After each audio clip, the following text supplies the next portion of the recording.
Welcome to the December newsletter, Giving Gifts. Hi, I'm Kendra. And I'm Melody.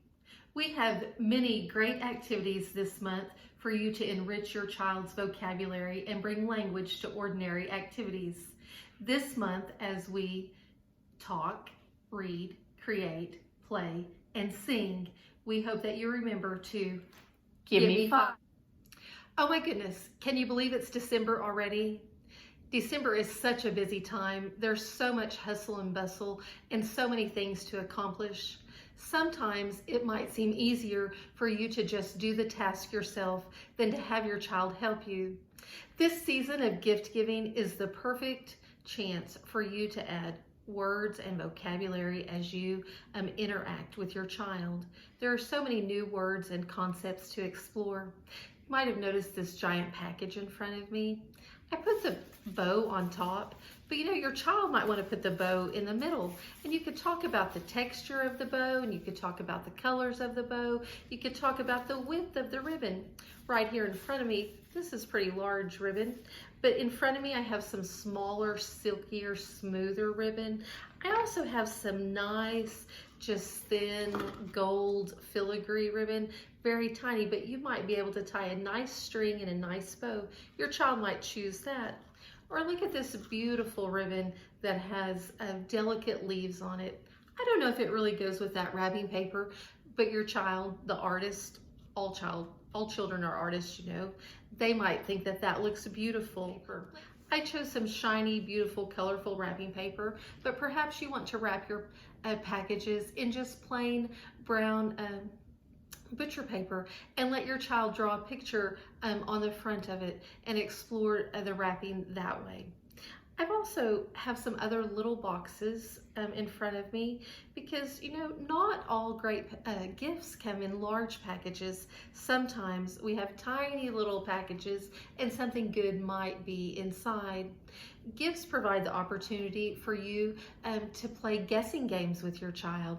They can guess what's inside. As you're giving gifts this holiday season, it's a great time to engage your child's critical thinking skills.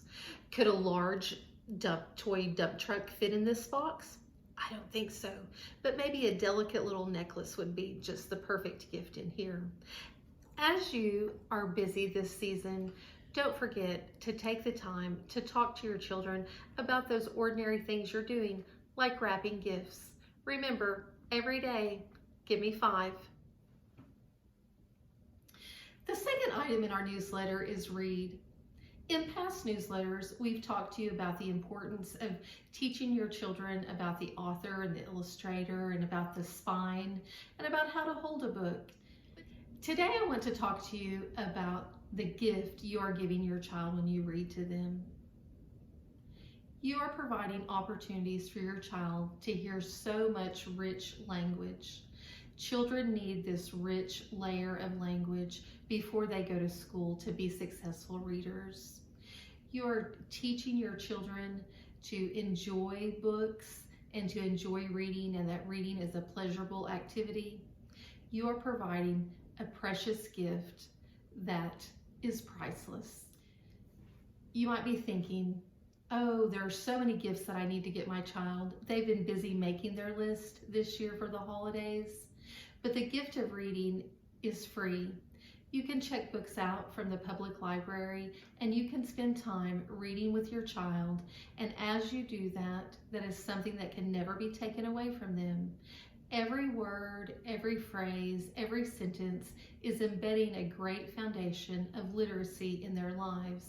This Christmas, as you think about all the things that you want to give your child, please give them the gift of reading. Remember, give me 5. For creating this month, we chose to do a Christmas tree card. There's a link in the newsletter where you can download the pattern for the. You will just need a few inexpensive items to make this card. Watch as Brecken recreates this Christmas tree card. You like Christmas, don't you? Yes. You do like Christmas. What do we do at Christmas time? What do we do with presents? What does Nana do at Christmas time? Do I go shopping? Yeah. Do I give people presents? Us presents. presents. I give you presents? Do you ever give somebody presents? Yeah. Okay, well, we're going to make a little present, and that's called a gift. When you give somebody something, that's called a gift, isn't it? And we're going to make something that I'm going to let you give to Grandma.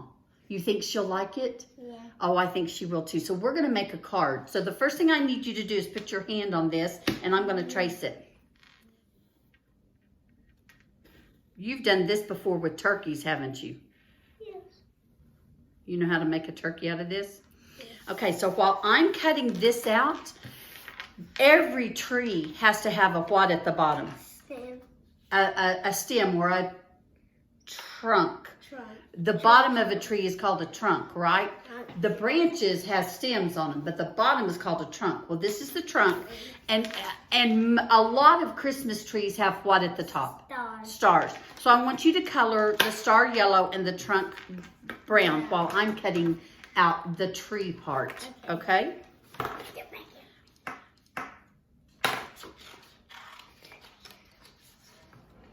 Now we have all the pieces of the card, okay? So we got to put them together.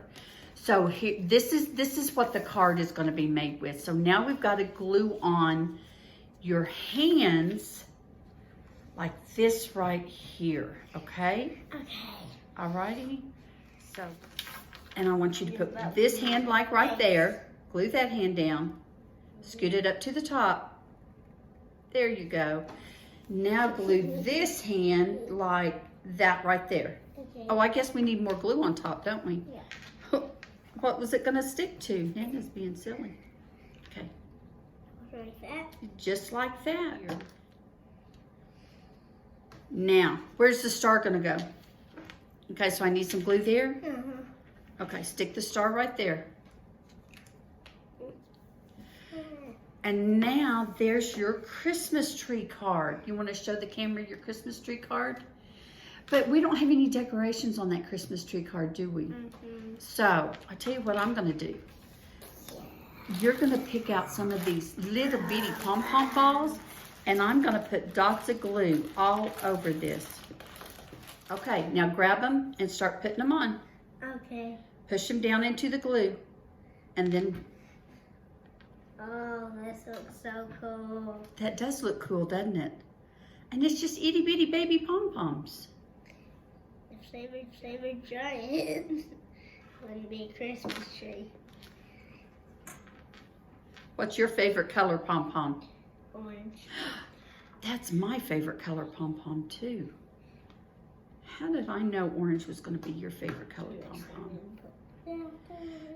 So when we finish doing this and we let it dry and we give it to Grandma, we got to write something in it. What do you want to write? And Nana will help you write something in it. What do you want to write in your card to Grandma? No. Huh? I don't know yet. You don't know yet? What do you think would be a good thing to write? Here, let me put a little bit more glue down on that one. What do you think would be a good thing to write to Grandma in a Christmas card?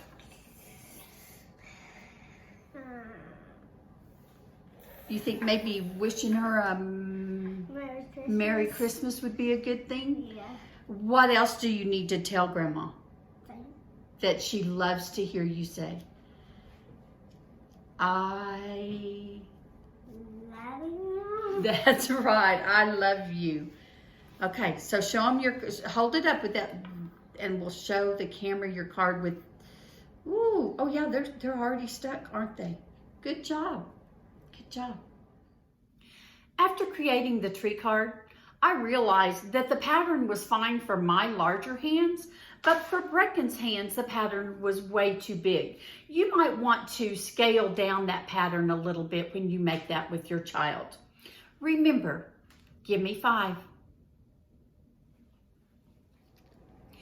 For the play section of the newsletter this month, we're using a game called What's in the Bag. We gathered Christmas items, a plush toy, a prickly pine cone, a sticky bottle brush tree, a Santa hat, some jingle bells, and a bow, and put them in paper sacks. And Brecken was blindfolded and had to guess by feel what item he was picking out of the sack.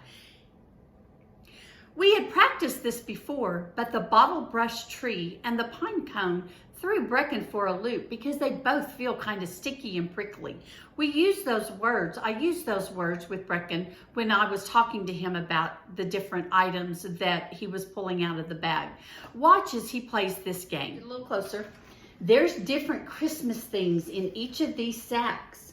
And I'm gonna blindfold you, and you're gonna reach in the sack and pull it out. And you're going to tell me what you think it is. Now, Okay. We did this once before. Yeah. And so you already know the things that are in the sack. But I don't know how much you remember. So we're going to try this and see. Okay. So I'm going to get a sack and I'm going to pull it right in front of you. Okay. Reach in. Where is the sack? What do you think this is? Rudolph the Red-Nosed Reindeer. You think that's Rudolph? Yes. Pull it out. Yes! Oh, it is a Rudolph, isn't it? That's right. Okay. Let's do this sack. What's that?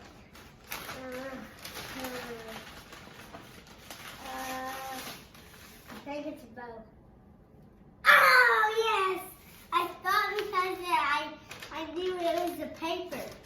I just knew. Okay, put your mask back on.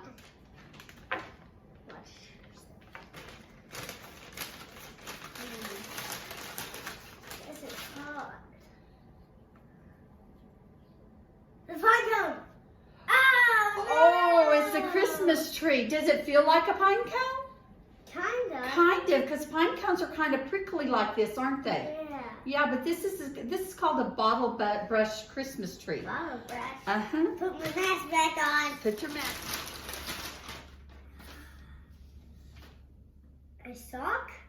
What is this? A Santa It's the hat? Santa hat. Remember the Ah. Santa hat? Okay, now put that back on. Now reach into that one. Pine cone! Pine cone. That was fun. That would, see, they do feel, put them both in your hands and feel. See, they do feel similar, don't Yeah. they? What does similar mean? Does similar mean alike? Yeah. Yeah, they do, they both feel alike, don't I they? like the very top. Yes, I know. So, just different Christmas things we put in there. Last time, you know what you mixed up? What? You mixed up the Santa hat and the reindeer.